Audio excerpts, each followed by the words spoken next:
اعوذ باللہ من الشیطان الرجیم۔ اس کو ہم کیوں پڑھتے ہیں اور اس کی اہمیت، فضیلت، احکام بڑی تفصیل سے 14-15 دن ہم نے بیان کیا۔ قرآن کریم نے انسان کے بارے میں ارشاد فرمایا ہے کہ انسان بڑا کمزور ہے۔ خلق الانسان ضعیفا، ہم نے انسان کو کمزور پیدا کیا۔ تو اس میں تو کوئی دو رائے نہیں ہے، انسان واقعی کمزور ہے،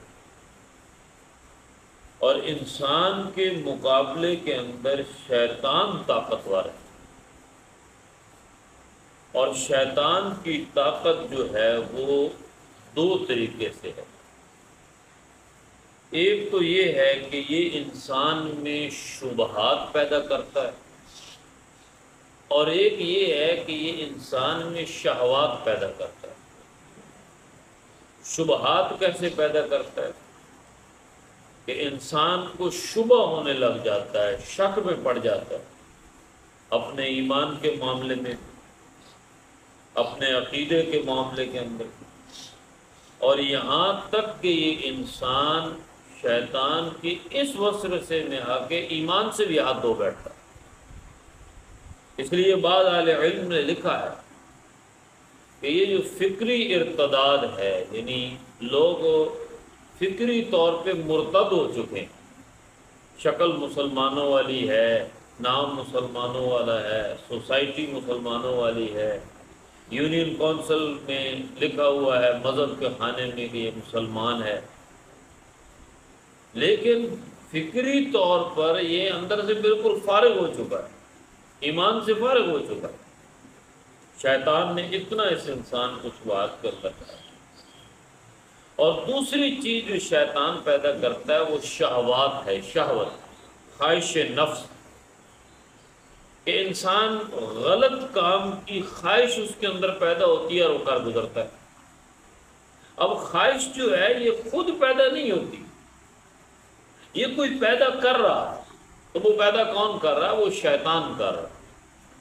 اور میں اکثر کہتا ہوں کہ مثال کے طور پہ یہ ہماری خواتین ہوتی ہیں، یہ بعض دفعہ بغیر پردے کی ہوتی ہیں، تو انہیں کہا جائے جی پردہ کریں، غیر محرم لوگ ہیں، تو وہ کہتے ہیں جی کوئی بات نہیں ہے، مردوں کو خیال کرنا چاہیے، مرد ہماری طرف دیکھتے کیوں ہیں، مرد کو ٹھیک ہونا چاہیے۔ تو بھائی مرد تو ٹھیک ہے، شیطان ٹھیک نہیں ہے۔ اس مرد کو غلط راہ پہ لانے والا شیطان، وہ اگر اس کے اندر وہ شہوات پیدا کر دے گا تو انسان تو کمزور ہے نا، خلق الانسان ضعیفا، وہ آ جائے گا۔ اور جس شیطان میں اتنی طاقت ہے کہ بابا آدم کو اس نے جنت سے نکلوا دیا، میں اور آپ کیا چیز؟ وہ آدم جو اللہ کے پاس موجود ہے، اس ظالم نے آدم علیہ السلام کو وسوسے ڈال کے، خیالات پیدا کر کے، شبہات پیدا کر کے، اس نے آدم علیہ السلام کو وہاں سے نکال دیا۔